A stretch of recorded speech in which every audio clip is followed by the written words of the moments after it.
Whenever you're ready, Francis. All right, please, whenever. Francis, how do you feel after such a performance today? You played very high level, so I just want to talk through about the match today. Yeah, I feel good. It was weird early in the match. Tough first game, a lot of mistakes. How many first serves from both of us? I saw the stats after the first set. We both serving at 40%. It's not good at all.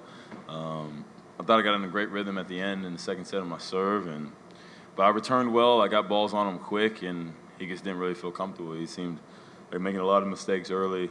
Both of us were struggling with putting balls in play early, but I thought I did a better job in the first couple shots in each point, and yeah, sometimes you take those.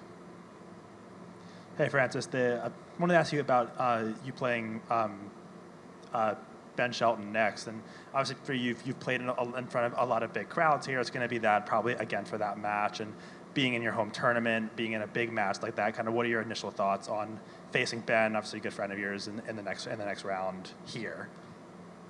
Yeah, it's gonna be awesome. Yeah, I mean, we wanted to obviously play each other in the final here last year. It didn't work out, so happy to play him. I mean, we're such good friends. Our girlfriends finally met. Yeah, I mean, we've had a lot of battles, obviously. Davis Cup, Labor Cup. We hang out. We have fun together always. So, but we're gonna battle, man. And with that friendship, we have great rivalry, and we don't want to lose each other. We have a lot of bragging rights when we're talking shit, and it's great, man. It's great. Just on the same subject of facing Ben, obviously it's going to be a ton of fun and make a lot of headlines, but would you rather play someone, I mean, home court advantage is such a big thing for you here. Would you rather play like someone else where you have the crowd totally on your side?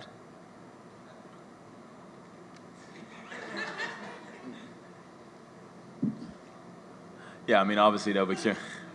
They'll be cheering for him, but let's pump the brakes. I mean, I think a lot of the crowd will still be for me. Obviously, he's going to get a lot of support, no question, but the crowd would definitely be going my way. No, I'm not too worried about that. Hey, Francis, Miles, serve on Sports Illustrated. I think it was at the Houston tournament on clay. You made a comment about a lot of people don't realize that it's kind of easier sometimes to get to the net on clay. I'm wondering if you've taken some of that kind of mindset in your game to these hard courts. Are you trying to come in a little bit more, or how do you kind of feel that happening in your game? I mean, every time I have a lot of net attempts, I usually win. When I'm playing fast and I'm getting on guys and putting pressure on guys, I'm really, really tough to play against, annoying, because I'm not a bluff at the net. I can do a lot of things with the racket. So guys are hitting the ball so well. If you're able to come forward and make guys think a little bit, I think guys just kind of hit the ball hard and run side to side. I think there's less thought process in the game now, as it was before. Guys didn't hit the ball as hard, but had a little more skill because it was slower. Now it's so fast that guys just kind of see ball and hit ball. So coming forward and putting pressure on guys is the paramount. I just wanted to ask a quick question. Did you see the Taylor Fritz multiplication video? Iconic. Yeah. Iconic. What were your thoughts on that? Iconic. Look, I'm not going to knock the dude. I'm not trying to say I'm a mathematician, but it was crazy because he was there. Like, he was saying it. Obviously, it had to be lit. I mean, he was on track. Like, it was just like, yo, just finish it. So 10,000 was crazy. But, 10,000, it wasn't even the 10,000 thing for me. It was more like how confused he was. Like, he was just so lit. Like, and it just wasn't the time to ask him the question. And when he said 10,000, he was so confident about his answer. So that was pretty funny. We were literally just talking about it about 30 minutes ago. Just curious more generally, like, you guys do an increasing number with the ATP or separately, but often with the tournaments or ATP of these, like, interview videos with influencers and stuff. It's a bigger part of the social media strategy and media strategy generally, I guess, for tennis right now.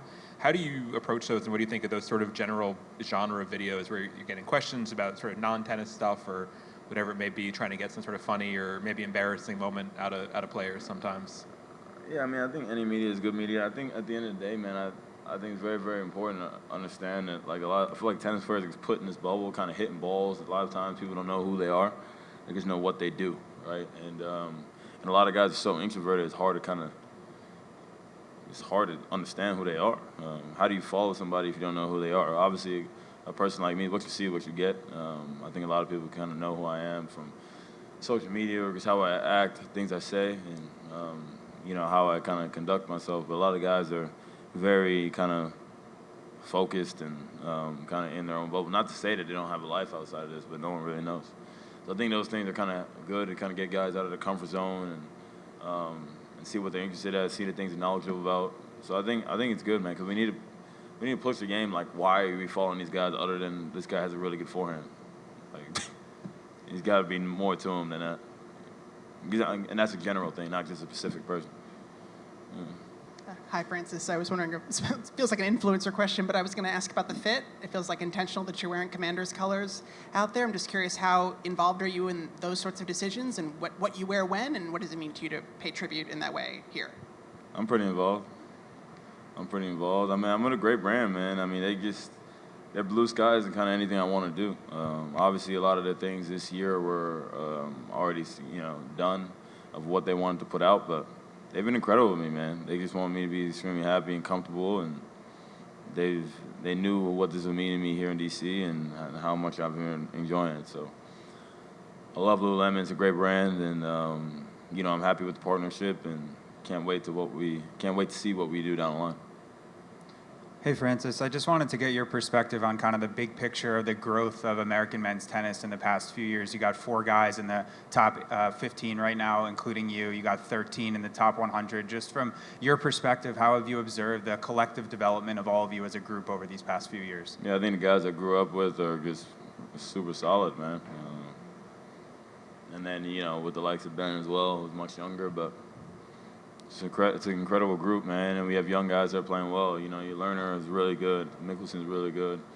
Nick Shash is really good. Tracy Austinson, Brandon Holt. I mean, we got a lot of good guys. Obviously, Kova, who I just played, is beating guys out here. So American tennis is just in a great spot, and we've been knocking on the door for a while. I don't think this is something new. I've made semis Open the last 2 out of 3 years. Quarters, a bunch of years in a row. Ben's going deep in slams. Fritz going deep in slams. Tommy's going deep in slams. It's not really surprising. I mean, now you look at the slams, someone's going to be there at least second, pushing quarter semis. Fritz was the one final. So it's been good. But shout out to the women, man. God damn, bro. I mean, serious, like 5 slams in a row, finals, like, it's crazy, like.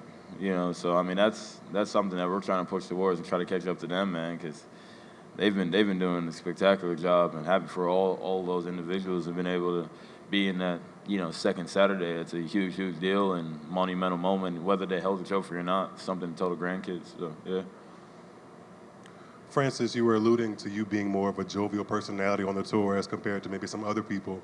I'm wondering how you use that to your advantage, and how does it kind of bring out the best tennis in you? And on the flip side of that, are there any other drawbacks that you feel like you maybe want to hold back at times to maybe get better tennis out of you, or hear back from people about focus as opposed to being jovial? How do you balance being authentically you on the court and then, bringing out the best in yourself in the clutch moments? Yeah, I think it's interesting, man. A lot of people are like, man, you need to focus more. And it's like, all right, cool, yeah, I'm probably right, but, that's how I got here, man. I got here by being me. Obviously, you can tighten the screws a little bit, but it's like I'm my best when I'm having fun and kind of just enjoying myself and being me. Tighten the screws a little bit, but don't lose track of who you are and how you got here and how you became Francis Tiafoe.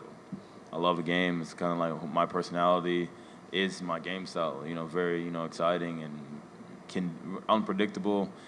Do anything at any time, and whether it works, it doesn't. But I'm dangerous. I'm a dangerous player. So just having a level of confidence, man. I think my personality also shows a level of confidence. I don't really care what people's opinions of me. I know the guy I am. I know I'm solid, and I'm just gonna be me, man. I love the people I'm around. What you see is what you get. I'm, the same energy people give me, I give them. Show all love all around. Whether you don't, to me, I don't really care. So I take life for what it is, man. It's an amazing thing. Francis, Taylor Townsend's having a great run here. What's your relationship like with her, and what do you think she brings to the sport? 2 T's. She's been killing, man. She's been doing really well. Killing in doubles for a long time, having a great run in singles, and she's so talented. She's able to do a lot of things. I'm a little upset with her, man, because she was clowning my outfit, calling me Ronald McDonald earlier today. So I wasn't messing with that at all. But nah, she's great, man. I've known her for a long time, and good friend of mine, of course. And she's got a kid now, and obviously, doing it for more than just her. And she's been doing great, man. Great, hell of a player, hell of a player, hell of a person. But yeah, I didn't think that was funny earlier, man. So I'm gonna have to knock her. It be your own people, man. That's the thing. It be your own people. So, but yeah, nah. I hope she keeps going. I don't know who she plays next or whatever, but yeah, the Ronald McDonald thing wasn't cool, man.